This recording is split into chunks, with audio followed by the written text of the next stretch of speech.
አሁን ላይ በመካከለኛው ምስራቅ ያለው የኃይል አሰላለፍ ግብጽን ያገለለና ለካይሮ ያልተለመደ ሲሆን ሳውዲ አረቢያ ከአልሲሲ ይልቅ የኒውክሌር ጌታ የሆነችውን ከህንድ ጋር በካሽሚር ግዛት ስትባላ የኖረችውን ፓኪስታን የመረጠች ሲሆን ሁሉን አቀፍ ወታደራዊ ጥምረት ለማድረግ ህጋዊ 80 ከኢስላማባድ ጋር ተፈራርማለች። ከእስራኤል ጋር ውጥረት ውስጥ የገባችው በዱሃና ኤምሬት የተገፋችው በሳውዲ አረቢያ አይንሽን ላፈር የተባለችው በትራምፕ ከቴል አቪቭ አትበልጭብኝም በማይመጣው በኔታናው አይን መጣሻልና ካንቺ ጎን መቆም አልችልም የተባለችው የአልሲሲው ሀገር ግብጽ ማዕበል ላይ እንደወደቀ ቅጠል በግራና በቀኝ በሚነፍሰው ንፋስ ሊሰምጥ የደረሰው መልህቋን ለማዳን እየተፍጨረጨረችና ድጋፍን እየሻተች ትገኛለች። በአፍሪካ ቀንድ ታላቅ የጦርነት ድግስ ያንጃበበ ሲሆን ራሱን ለዓለም የሰላም አምባሳደር አስመስሎ ማቅረብን የመረጠው የቀጠናው አሸባሪ የአልቃይዳና የሐማስ እንዲሁም የሁቲ መሪዎች ሳይቀሩ በጭራቅነቱ የሚቀኑበት በቀንዱ ትከሻ ላይ ተቀምጦ ለከፈሉት ሁሉ ወታደሮችን የሚልክ በግጭት መካከል የማይጠፋው ሰላም የሚለውን ቃል ከህይወት መዝገቡ ከልቡ ሰሌዳ ላይ የፋቀው የሀገር ሳይሆን የአማጺ ቡድን መሪ መሆን የነበረበት ኢሳያስ አፈወርቂ የኢትዮጵያ መሬት ህጋዊ ባልሆነና የዘመናት የልብ አድናቂ በሆነው የወያኔው ንጉስ መለስ ዜናዊ ሸላሚነት በማዕረግ ከተቀበለው የአሰብ መሬት ላይ ሽርፍራፊ ቦታ ለትውልድ ሀገሩ ኢትዮጵያ ላለመስጠት መጽሐፍ ይዞ ከማለ 34 ዓመታት ተቆጠሩ። ኢሳያስ ኢትዮጵያን በመግደል ውስጥ መኖርን የምትፈልግ ሀገርን ስለገነባ ለግብጽ ያለውን ታማኝነት በደም ቃል ኪዳን ስላሰረ መሐላውን አፍርሶ ቀለበቱን አውልቆ አዲስ አበባን በማስደሰት ካይሮን ማስቀየም አይፈልግም። ኢትዮጵያ በግብጽ ተንኮል የተነሳ ከዘፍጥረት አንስቶ ምድሯ ላይ ጨለማ ነግሶ ብርሃን ጠፍቶ የውስጥ ሰላሟ ተናክቶ የድህነት ምሳሌ የሚል ቅጽል ስም ተሰጥቷት ሰርታ የማትለወጥ በኃያላኑ ፊት ኃያልነቷ ተገፎ ታሪኳ በልመና ተቀይሮ ሰንደቋ ከሰገነቷ ላይ ወርዶ የቀደምናቸው ሁሉ ጥለውን እየሄዱ ያከበርነው እስራ ምዕት ዘመን ተቆጥሮለት 18 ዓመታት ሞላው። በኢትዮጵያና በኤርትራ መካከል ጦርነት አይቀር ይመስላል። አሜሪካ የአፍሪካ ቀንድ ሰላምን ለማስጠበቅ ከቀጠናው ሀገራት በሙሉ ኢትዮጵያን የመረጠች ሲሆን ግብጽም ብትሆን ትናንትና ሶማሊያንና ሌሎችን የኢትዮጵያ ጎረቤት ሀገራትን አስተባብራ በኢትዮጵያ ላይ የውክልና ጦርነት መክፈት ችላ የነበረ ቢሆንም አሁን ግን የገባችበት ቅርቃር ለራሷም መንገድ ዘግቶባት ነገር ዓለሙ ዞሮባት የምትይዘው የምትጨብጠውን አጣ በተሰለፈችበት ሜዳ ሁሉ ሽንፈትን እያስተናገደች በሽንፈቱ ህመም ስብራቷ ጸንቶባት ትገኛለች። አሁን ሁሉም ነገር በትክክለኛው ሰዓት ላይ ይገኛል። የዓለም የፖለቲካ ውጥረት ተካሮ እስራኤል በኃያላኑ ተገፍታ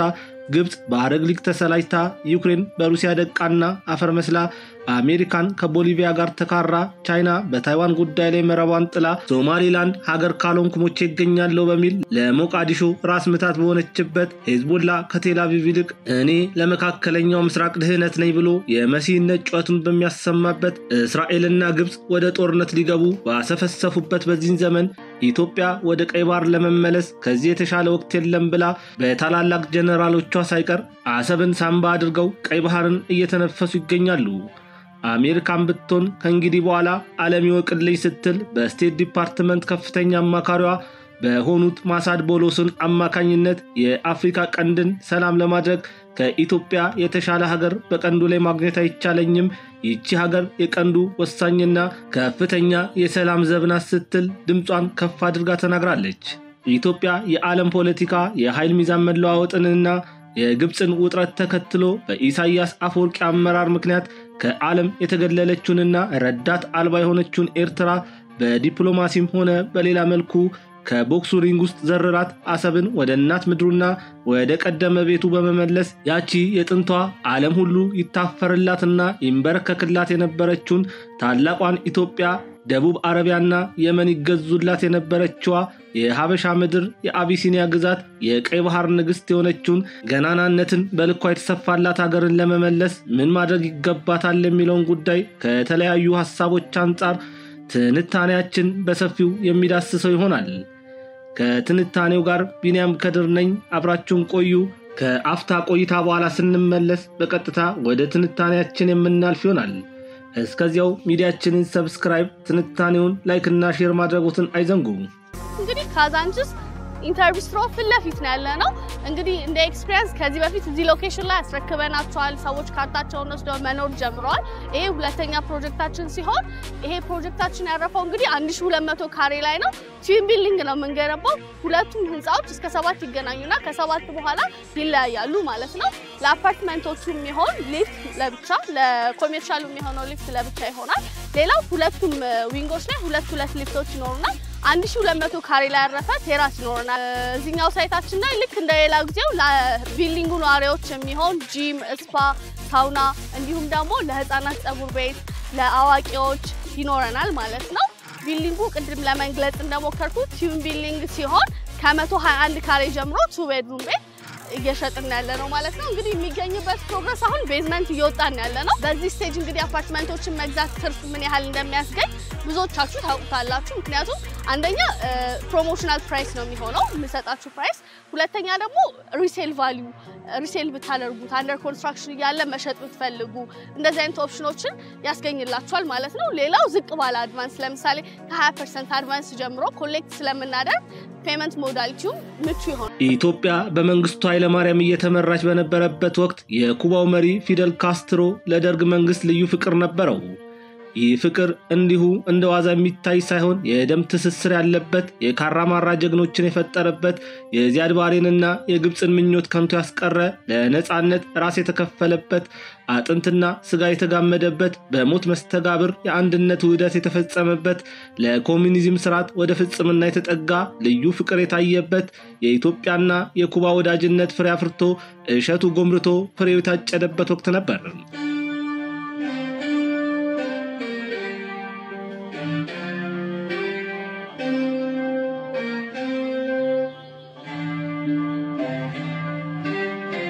መንግስቱ ለሀገሩ የነበረው ፍቅር በገዛ ጀነራሎቹ ላይ ሳይቀር ጥርስ አውጥቶ የሞትን ሸለቆ ያስቆፈረ ነበር ፊደል ካስትሮ ኮሙኒዝምን ለሀገሩ አስተዋውቋል ለአመታት ከአሜሪካን ጋር በፍጥጫ ውስጥ ቆይቷል በመቶች የሚቆጠሩ የግድያ ሙከራዎችን አልፎ ረጅም እድሜ ሀገሩን አገልግሏል ይህ ሰው ኢትዮጵያን ጨምሮ ለአፍሪካ ሀገራት የቅርብ ወዳጅ ነበር ይሁን እንጂ በዚህ ሰው ላይ ጎራ ለይተው ሐሳባቸውን ከሚሰጡ ሰዎች መካከል ገሚሶቹ ፊደል ካስትሮ የኮሙኒዝም አይዲዮሎጂን በዓለም በማስፋፋት የሶቪየት ህብረት ተላላኪ ሆኖ የኩባን ህዝብና አገሪቷን ወደ ኋላ ያስቀረ መሪ ነው ይህ ሰው ወደ ስልጣን ከመምጣቱ በፊት ኩባ በአህጉሩ ላይ ከአሜሪካንና ካናዳ ቀጥሎ የምትገኝ በኑሮ ደረጃዋ ከሌሎች ሀገር የምትሻል ሀገር ነበረች ይሁን እንጂ ፊደል ካስትሮ ለታመነለት ኮሙኒዝም ራሱን ስለሰጠ ሀገሪቱ እንዳታድግና ከና አሜሪካን ጋር እንዳትወዳደር ያደረገ የኋላ ቀርነት ምሳሌ ነው ሲሉ ይተቹታል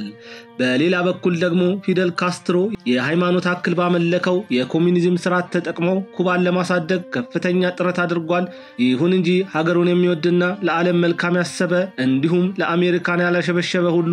አሸባሪ ነው ስትል የሞትን ጦማር የምታድለው ዋሽንግተን በዚህ ሰውዬ ላይ ከልክ ያለፈ ጥላቻን በማሳደሯ ምክንያት ከተቀረው ዓለም በመነጠል መላውን የኩባ ህዝብ የቂማ ማብረጃ አድርጋለች ሲሉ ሌላ ኃያሏን አሜሪካን ሲተቹ ይደመጣሉ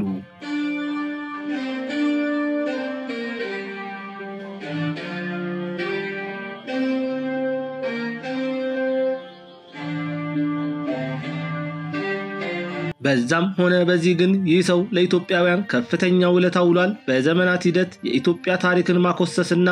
እድገቷን ለማቀጨጭ ረጅሙን ርቀት የምትጓዘው የጥንት ጠላታችን ግብጽ የዚያድ ባሬን ከልክ ያለፈ ስካር ተጠቅማ በደርግ መንግስት ላይ የጦርነት ነጋሪትን ስታውጅ የሞትን መለከት ስትነፋ የመንጌ ጦር ለእናት ሀገሩ በጀግንነት ሲዋደቅ የካስትሮ ልጆችም ለኢትዮጵያ ሲሉ ራሳቸውን ሰውተው መጠን አልባ የሆነውን በግብጽ የተመራውን የዚያድ ባሬን ጥጋብ ማተንፈስ ችለው ነበር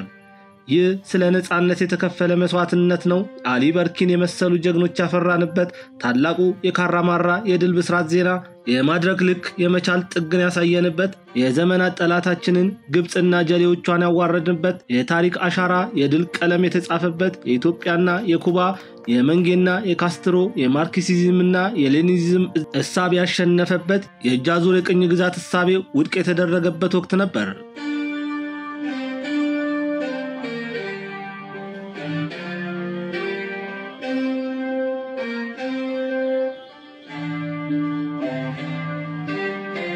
ለሺህ ዘመናት በእስራኤልና በፍልስጤም መካከል ያለው ጦርነት አባርቶ አያውቅም። በብሉይ ኪዳን ዘመን የተጀመረው አለመግባባት እስራኤል ፈራርሳ በድጋሚ ሀገር ከሆነችበት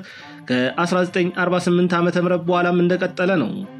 ከዳዊትና ጎልያድ ፍጥጫ በኋላ እልፍ ጊዜያት ቢያልፉም በዛ መንደር ግን ጠላትነቱ ዛሬም ድረስ አላባራም። ሐማስ የፍልስጤምን አጥንት አስጠባቂ አጽመ ርስት መላሽ ሆኖ ከቴል አቪቭ ጋር እየተዋጋ ዓመታት ተቆጠሩ።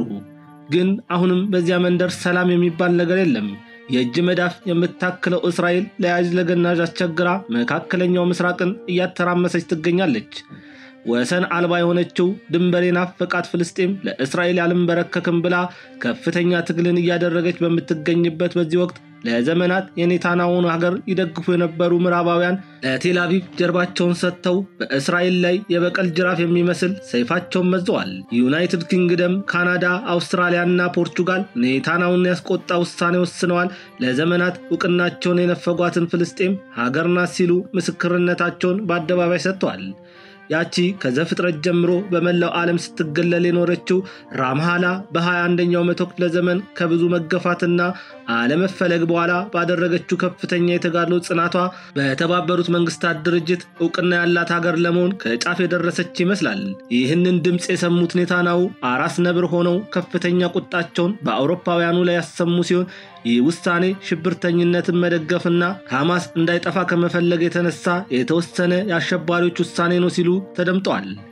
ዓለም ሚዛኗን አታለች፣ ከእስራኤል ይልቅ ፓለስታይንን ደግፋለች። ይህ ደግሞ የቴል አቪቭ ህልውናን የሚጎዳ ስለሆነ በቀጣይ ጥቂት ቀናት ውስጥ እስራኤል ዓለምን የሚያስደነግጥ ውሳኔ ተወስናለች ሲሉም ተደምጧል።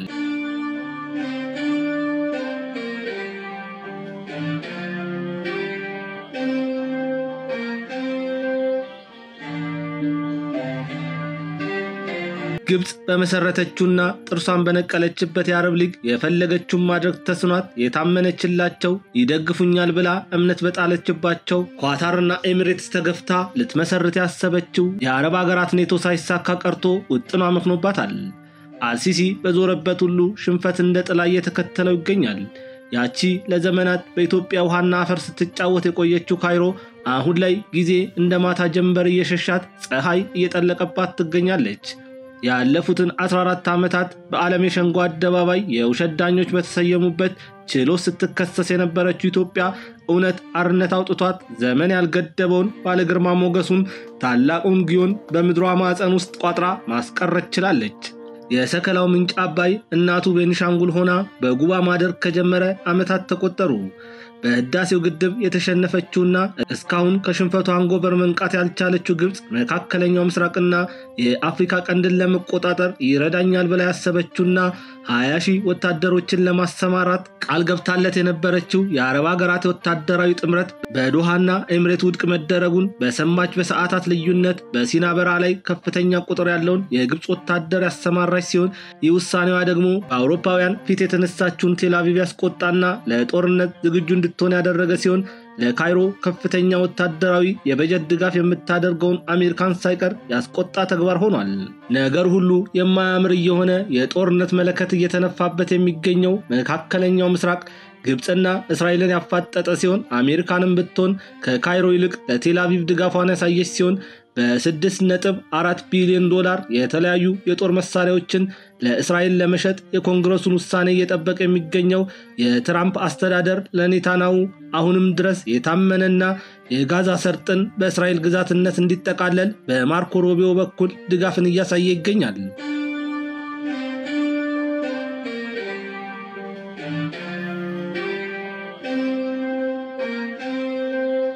ከ2016 ጀምሮ በሳውዲ አረቢያና በሌሎች የገልፍ ሀገራት በአሸባሪነት የተፈረጀው ሂዝቦላ የገልፍ ሀገራትና የአረብ ሊግ እስራኤልን እንጂ ሂዝቦላን እንደ መካከለኛው ምስራቅ ስጋት አድርጎ ማየት ማቆም አለባቸው ያለ ሲሆን የገልፍ ሀገራት ከሪያድ ጋር ያላቸውን ግንኙነት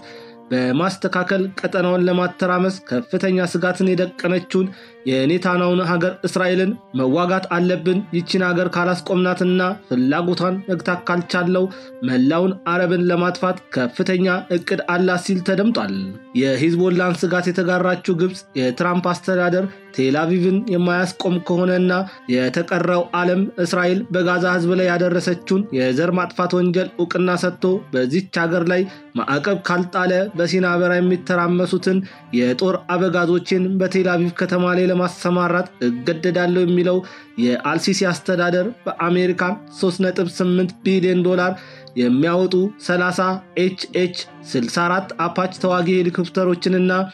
1.9 ቢሊዮን ዶላር የሚያወጡ 3250 እግረኛ የምድር ኃይል የጦር መኪኖችን ሊታጠቅ ለተዘጋጀው የእስራኤል ጦር ተራ ማስፈራሪያ ሆኖ ይገኛል ሲል የእስራኤሉ ዘ ታይምስ ኦፍ እስራኤል ዘገባ ይጠቁማል።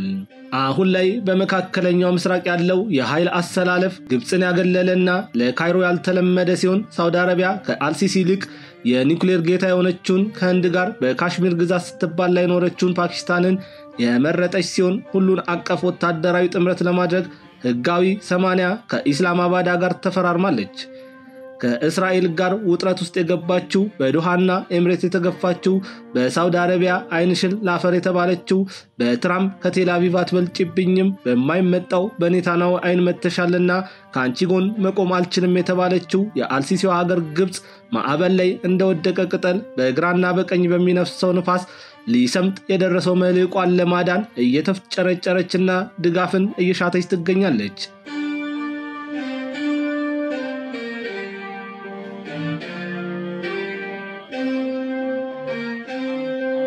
በአፍሪካ ቀንድ ታላቅ የጦርነት ድግስ ያንጃበበ ሲሆን ራሱን ለዓለም የሰላም አምባሳደር አስመስሎ ማቅረብን የመረጠው የቀጠናው አሸባሪ የአልቃይዳና የሐማስ እንዲሁም የሁቲ መሪዎች ሳይቀሩ በጭራቅነቱ የሚቀኑበት በቀንዱ ትከሻ ላይ ተቀምጦ ለከፈሉት ሁሉ ወታደሮችን የሚልክ በግጭት መካከል የማይጠፋው ሰላም የሚለውን ቃል ከህይወት መዝገቡ ከልቡ ሰሌዳ ላይ የፋቀው የሀገር ሳይሆን የአማጺ ቡድን መሪ መሆን የነበረበት ኢሳያስ አፈወርቂ የኢትዮጵያን መሬት ህጋዊ ባልሆነና የዘመናት የልብ አድናቂ በሆነው በወያኔው ንጉስ መለስ ዜናዊ ሸላሚነት በማዕረግ ከተቀበለው የአሰብ መሬት ላይ ሽራፊ ቦታ ለትውልድ ሀገሩ ኢትዮጵያ ላለመስጠት መጻፍ ይዞ ከማለ 34 ዓመታት ተቆጥረዋል። በእነዚህ 34 ዓመታት 3 መጽሐፍ ከማንበብ 3 ሰዓትን ከኢሳያስ ጋር ተቀምጦ ማውራት እጅጉን የላቀ ዕውቀት ይሰጣል ሲል ለኢሳያስ ከፍተኛ አድናቆት ያለው በወረቀት የኢትዮጵያ በልብ የኤርትራ የሆነው መለስ ዜናዊ አስረስ የሰጠውን ወደብ አሞራና ግመል ሲቀልብበት ከመኖር ውጪ አንዳች ጥቅም አላገኘበትም። ይሁን እንጂ ኢሳያስ ኢትዮጵያን በመግደል ውስጥ መኖር የምትፈልግን ሀገር ስለገነባና ለግብጽ ያለውን ታማኝነት በደም ቃል ኪዳን ስላሰረ መሐላውን አፍርሶ ቀለበቱን አውልቆ አዲስ አበባን በማስደሰት ካይሮን ማስቀየም አይፈልግም። የ79 ዓመቱ የእድሜ ባለጸጋ ታላቁ አዛውንት ኢሳያስ አፈወርቂ ላለፉት 34 ዓመታት በአስመራ ከተማ ላይ ብቸኛ ዘዋሪ ሆኖ ኤርትራን ከዘመናት ወደ ኋላ ሲያስቀራት በግብጽ የሚደረግለትን እርዳታ ኢትዮጵያን ለማተራመስ እየተጠቀመበት እልፍ አማጺያንን በዳህላክ ደሴት ዙሪያና በናቅፋ ተራራ ጎጆ ቀልሶ ሲያኖር እድሜውን በእንቶ ፈንቶ ያሳለፈ ስልጣኔን ሳይረዳ ጦርነትን በልቡ እንዳነገበ በእድሜ ማገባደጃው ላይ ሆኖ እንኳን ስልጣን በቃኝ ሳይል ከኢትዮጵያ ጋር የመልማት ጥያቄን ሳይቀበል ቀርቶ በየዕለቱ ጦርነት እየጎሰመ ይገኛል። ይሁን እንጂ ተግባሩ ሌላ ምላሱ ደግሞ ሌላ የሆነው ኢሳያስ አፈወርቂ እኛ የጦርነት ፍላጎት የለንም፣ ነገር ግን ሳንፈልገው ተገደን የገባንበትን ውጊያ ታግለን ድል በማድረግ ተወጥተናል። በጎረቤት ሀገሮች ላይ አንድም ቀን የይገባኛል ጥያቄም አንስተንም ሆነ ምኞትም አድሮብን አያውቅም። ታሪካችን እንደሚመሰክረው ሀገራችን ለአደጋ ስትጋለጥና ጥቃት ሲደርስብን እንዴት መከላከል እንዳለብን በደንብ ጠንቅቀን እናውቃለን ሲል ይናገራል።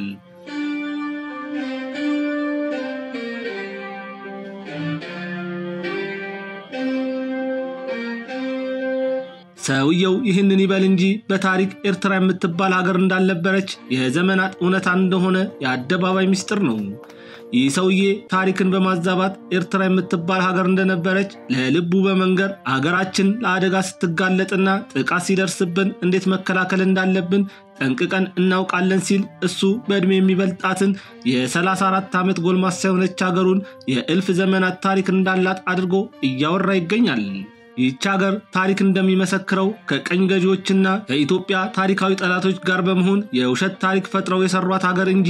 እነሱ እንደሚሉት ኢትዮጵያ በዘመናት ሂደት በጦርነት ተሸንፋ በጀግንነት በኃያልነት የመሰረቱት ሀገር እንዳልሆነ ልባቸው ቢያቅም አፋቸው ያንን መናገር ድፍረት የለውም። ኤርትራ ሀገር እንድትሆን የራሳቸውን ሰዎች በኢትዮጵያ ምድር ስልጣን እንዲይዙ በማድረግ ታላቅ ሴራን በመስራት የመንግስቱን አመራር እንቅልፍ እንዳያገኝ ዕለት ዕለት ሰላም በመንሳት ጦርነት ከፈታው ወሬ ፈታው እንዲሉ አበው በደርግ መንግስት ላይ ከፍተኛ የፕሮፓጋንዳ ስራዎችን በመስራት በወታደሮቹ መካከል አለመተማመን እንዲፈጠር በማድረግ አዲስ አበባን ተቆጣጠሩ እንጂ የመንግስቱ ጦር እነሱን እንደሚሉት መዋጋት አቅቶት አልተገረሰሰም። በኢትዮጵያና በኤርትራ መካከል ጦርነት አይቀር ይመስላል። አሜሪካ የአፍሪካ ቀንድ ሰላምን ለማስጠበቅ ከቀጠናው ሀገራት በሙሉ ኢትዮጵያን የመረጠች ሲሆን ግብጽም ብትሆን ትናንትና ሶማሊያንና ሌሎች የኢትዮጵያ ጎረቤት ሀገራትን አስተባብራ በኢትዮጵያ ላይ የውክልና ጦርነት መክፈች ላይ ነበረ። ቢሆንም አሁን ግን የገባችበት ቅርቃር ለራሷም መንገድ ዘግቶባት ነገር ዓለሙ ዞሮባት የምትይዘው የምትጨብጠውን አጣ በተሰለፈችበት ሜዳ ሁሉ ሽንፈትን እያስተናገደች በሽንፈቱ ህመም ስብራቷ ጸንቶባት ትገኛለች። ኢትዮጵያ በግብጽ ተንኮል የተነሳ ከዘፍጥረት አንስቶ ምድሯ ላይ ጨለማ ነግሶ ብርሃን ጠፍቶ የውስጥ ሰላሟ ተናግቶ የድህነት ምሳሌ የሚል ቅጽል ስም ተሰጥቷት ሰርታ የማትለወጥ በኃያላኑ ፊት ኃያልነቷ ተገፎ ታሪኳ በልመና ተቀይሮ ሰንደቋ በሰገነቱ ላይ ወርዶ የቀደምናቸው ሁሉ ጥለውን እየሄዱ ያከበርነው እስራ ምዕት ዘመን ተቆጥሮለት 18 ዓመታት ሞላው። ይሁን እንጂ ጳጉሜ 4 የ2017 ዓመተ ምህረት መሰናበቻ የ2018 ዓመተ ምህረት ደግሞ መባቻ የኢትዮጵያ የተስፋ ብርሃን ከጉባ መንደር ሲፈነጥቅ ተሰማ። ዘመኑ ቢረዝምም ጊዜው ቢዘገይም ጠቢቡ ሰለሞን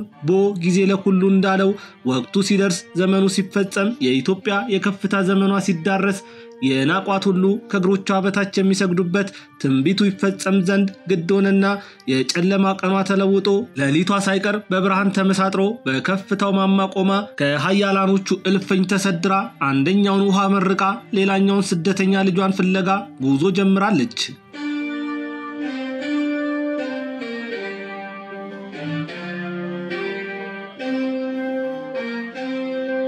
አሁን ሁሉም ነገር በትክክለኛው ሰዓት ላይ ይገኛል። የዓለም የፖለቲካ ውጥረት ተካሮ እስራኤል በኃያላኑ ተገፍታ፣ ግብጽ በአረብ ሊግ ተሰራጭታ፣ ዩክሬን በሩሲያ ደቃና አፈር መስላ፣ አሜሪካን ከቦሊቪያ ጋር ተካራ፣ ቻይና በታይዋን ጉዳይ ላይ መረቧን ጥላ ትገኛለች። እስራኤልም ብትሆን ከጥንት ጠላታችን ግብጽ ጋር ወደማይቀረው ጦርነት የሚሄዱበት ወቅት ይመስላል። ሞቃዲሾን አነሳስታ ዚያድ ባሬን አይዞ ብላ በኢትዮጵያ ላይ ያዘመተችው ግብጽ በመንግስቱ ኃይለማርያም ክንዶች የደቀቀችውና ዛሬም ድረስ መንሰራራት ያቃታትን ሶማሊያ ለማዝመት የማይቻለው አልሲሲ ኤርትራንም ለመርዳት የማይችልበት ትልቅ የቤት ስራ በእስራኤል በኩል ተሰጥቶት መንታ መንገድ ላይ ቆሞ ይገኛል። በሀገር ውስጥ የአልሲሲ ቀኝ እጅ ሆኖ በግብጽ የሚዘወረው ፋኖ መከላከያ በወሰደው ከፍተኛ ኦፕሬሽን 8 አመራሮችንና 25 ታጣቂዎችን ተደምስሰውበታል። የዓለም ፖለቲካ በራሱ ምህዋር ላይ የተዘወረ በሚገኝበት በዚህ ሰዓት ኢትዮጵያ በኤርትራ ላይ ብትዘምት ሁሉም ኃያላን ሀገራት በውስጥ ውጥረታቸው ተጠምደው የቀንዱም ፖለቲካ መዘንጋታቸው አይቀርምና አስመራ በቀላሉ ለአዲስ አበባ እጇን ሰጥታ ኢሳያስ አፈወርቂ በጠቅላይ ሚኒስትር ዶክተር አብይ አህመድ ተማርኮ ሻዕቢያ በብልጽግና ድል ተነስቶ ኤርትራ በኢትዮጵያ ተሸንፋ አሰብን ወደ እናት ምድሩና ወደ ቀደመ ቤቱ በመመለስ ያቺ የጥንቷ ዓለም ሁሉ ይታፈርላትና ይንበረከክላት የነበረችውን ታላቋ ኢትዮጵያ ደቡብ አረቢያና የመን ይገዙላት የነበረችዋ የሀበሻዋ ምድር የአቢሲኒያ ግዛት የቀይ ባህር ንግስት የሆነችውን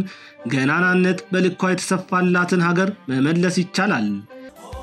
በአዲሱ ዓመት አዲስ ነገር ብለናል። ዲኤምሲ ሪል ስቴት ከዚህ በፊት ሆልድ ተደርገው የነበሩት የሞል ስታንዳርድ ንግድ ሱቆች ግራንድ ወለል ላይ ከ29 ካሬ ጀምሮ በተለያዩ የካሬ አማራጮች ለሽያጭ አቅርበዋል። እንዲሁም የመኖሪያ አፓርትመንቶችን ከአንደኛ ፍሎር ጀምሮ ከባለ 1 እስከ ባለ 4 መኝታ በተጨማሪም ፔንታውሶችን በ10% ቅድመ ክፍያ 60% የባንክ ብድር አመቻችቶ እየጠበቃችሁ ነው። ያስተውሉ፣ ቅድሚያ የመጣ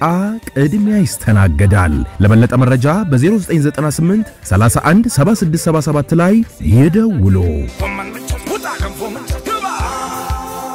የዓለም ፖለቲካ የኃይል ሚዛን መለዋወጥ ለኢትዮጵያ የሚሰጠው ጥቅም ምን ይመስላል በሚለው ጉዳይ ላይ የቀረበው ትንታኔያችን ይህንን ይመስላል። ለዛሬ በዚህ አበቃው። በቀጣይ በሌላ ርዕሰ ጉዳይ ላይ እስከምንገናኝ መልካም ጊዜ ይሁንላችሁ። ከትንታኔው ጋር ቢኒያም ከድር ነበርኩኝ።